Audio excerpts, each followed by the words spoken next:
Yeah, when that really is so disturbing. Is it okay if I like just chime in on that? yeah, yeah. That is something that really disturbed me because I had never talked about land back in that debate, and just like the way that the clips blew up around land back because people heard decolonization.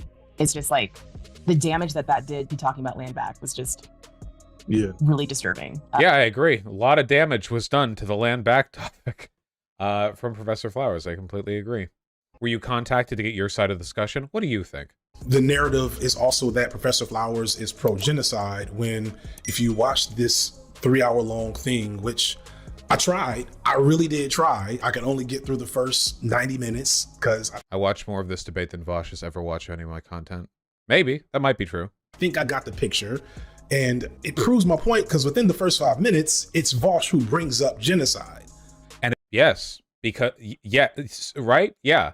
Like, if I was talking with a fascist, or like, I don't know, if I had like Ron DeSantis sitting down, like, I might be the one to bring up the word genocide, but that's because I'm trying to pick at his views, you know?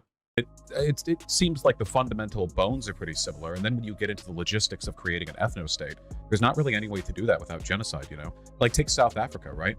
I mean, it's all well and good to talk about living free of your oppressors, but when you break apartheid in South Africa, there are millions of white people living in that country. Like, what do? Do you just, like, ship them all out? Do you build camps? I mean, it seems like this logic always leads down a really bad road. And Vaush, that way, that was like totally reasonable. We had talked about like ethno-states prior, so I was like, well, you can't really create an ethno-state without genocide unless you already have like a mono-ethnic or mono-racial country, which basically doesn't exist. That was fine. I didn't come across as bad faith or angry or whatever there. I was asking the question. keeps returning to it as Professor Flowers tries to over and over again explain the difference between genocide and anti-colonial violence. Okay. Now he's doing it. The anti-colonial violence that she was defending South Africa's right to do was the deportation of 6 million white people, which is unquestionably ethnic cleansing. So yes, if she's like, well, I'm not in favor of genocide, but I do think that they should be able to deport all people because of their race, I will keep going back to that subject. That is true. I don't care whether it's being framed as anti-colonial or not. Something she also did in several follow-up videos as she was being attacked by this community. When I say that people don't have to live with their oppressors, that is what I'm talking about. I'm not talking about ethno-states. Ian is. So, people don't have to live with their oppressors, she said to me. Okay, so what does that mean in terms of policy? Like, getting rid of them? What does that mean? Well, it meant ethnic cleansing or genocide, depending on, I don't know, how charitable she's feeling. I feel like the fact that she's willing to own up to the mass deportation thing kind of indicates that she personally, in her head, would be okay with just putting them in camps. Not just deportation. She said colonized people could do what they want. Yeah, she did. She did basically imply that if they, like, outright killed all the white people in South Africa, that would be their right. She didn't explicitly state it, but she kept saying, like, whatever they wanted to do, you know? I don't think violence should happen, but if that's what they want, like, that kind of thing. She also does believe that definitionally all white people are colonizers based on their skin color. She does that weird online lefty thing where colonizer doesn't mean anything. It just means, like, white people. Like, it doesn't have any specific definition that refers to the extent to which you personally contribute to colonization. It literally just means you're white, which is weird. Because if we're going by, like, the definition of just, like, well, if you're white, so, like, white Europeans in countries that they would have come from ethnically, or, like, nope, just all white people, colonizers, you know? People believe that this sentiment is actually about white genocide or white ethnic cleansing. I believe that Ian brought up the concern for white genocide because I had mentioned Kenya reclaiming businesses. There are a number of African countries who did this after colonialism because most of the wealth and power was still owned by the colonialists. In other words, even though colonialism had... So keep in mind, so first of all, these decolonial activities did often involve a lot of really bad behavior, okay? Decolonization as a whole is a good thing, but lots of bad things happen during decolonization, much in the same way that generally good actions can still lead to, like, some bad things happening.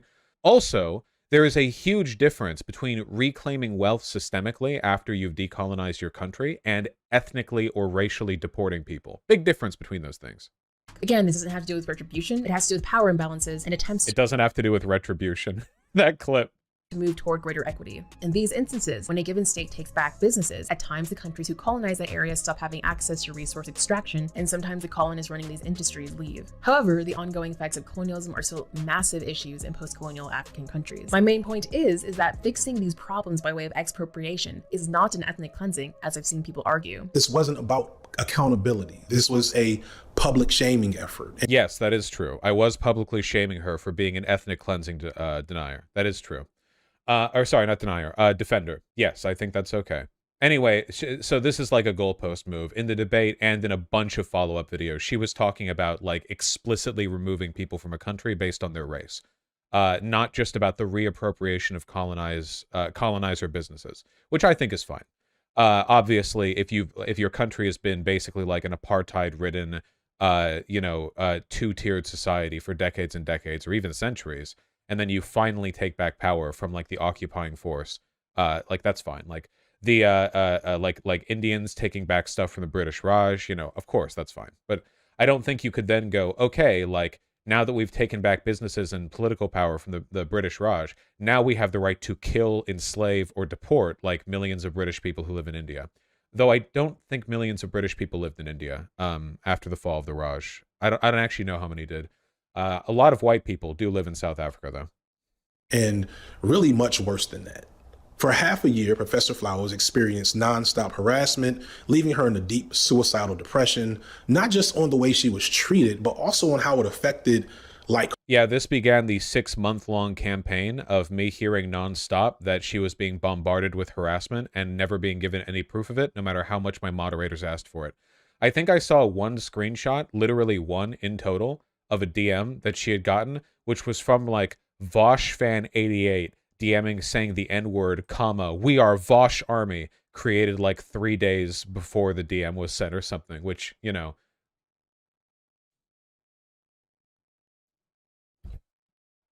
yeah, sure. No, I'm not joking. That's not a joke. Anyone in chat can attest to that? I showed the screenshot on stream at some point, I think. Yeah. So yeah, some people say they remember. Yeah, just they literally had a Groyper profile picture. Oh, okay, great. Yeah, very sincere Vaush fan. Yes. Hello, I am big Vaush fan. Heil is, yeah, incredible stuff. Oh, even Professor Flowers said, I'm pretty sure this isn't a Vaush fan, as the hashtag Vaush army isn't something I've seen them use. That is true. That does not exist. Oh, hold on. They don't have a Groyper profile pic. They have an anime girl profile pic. The only thing more racist than a Groyper profile pic. So this is the one piece of evidence we got. One where Professor Flowers admitted that it probably wasn't real. Her work and worldview and the people around her. They took other white leftists, white male leftists, coming forward to stem the tide of harassment, which is incredibly sad. And I feel guilty that I wasn't one of those voices early on to participate in that. And this, of course, led to them being attacked and harassed for weeks and months on end. But again, just to illustrate the craziness, this debate happened. It didn't happen. Well, the debate happened, not the harassment. In September of 2021, and way later in February of 2022, I made a video on Black love, not at all really connected to leftist political ideas and issues. And I decided I would have Professor Flowers read one line in it. Do you know these motherfucking Vaush stands jumped in my comment section with the nerve to tell me that they were disappointed in me for associating with her? These people Sure. Okay. All right. Committed her voice to memory just so they could police her presence on my channel. Much like with DJ Mule, they were trying to hold me accountable to their community and their sensibilities, which of course I didn't. But let's for a second imagine, right, that Professor Flowers did do some real harm here. Let's imagine for a moment that we live in a world where white South Africans have to worry about being ethnically cleansed and don't control 95% of the wealth in the nation they colonize, even after decolonization efforts that have happened in that nation, and that Professor Flowers was somehow irresponsible in her language. The ensuing harassment campaign was for what purpose?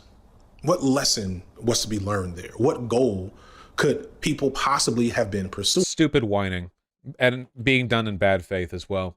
Okay, hold on. We have a conversation with a former presidential candidate in like 3 minutes. We're being very irresponsible here. End the segment. I don't care about the rest of the video. It's dumb. I'm smart. Blah, blah.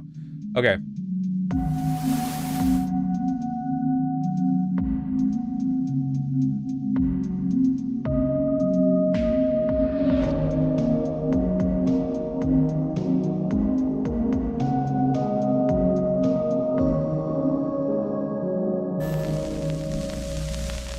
Yeah, she's fucking insane.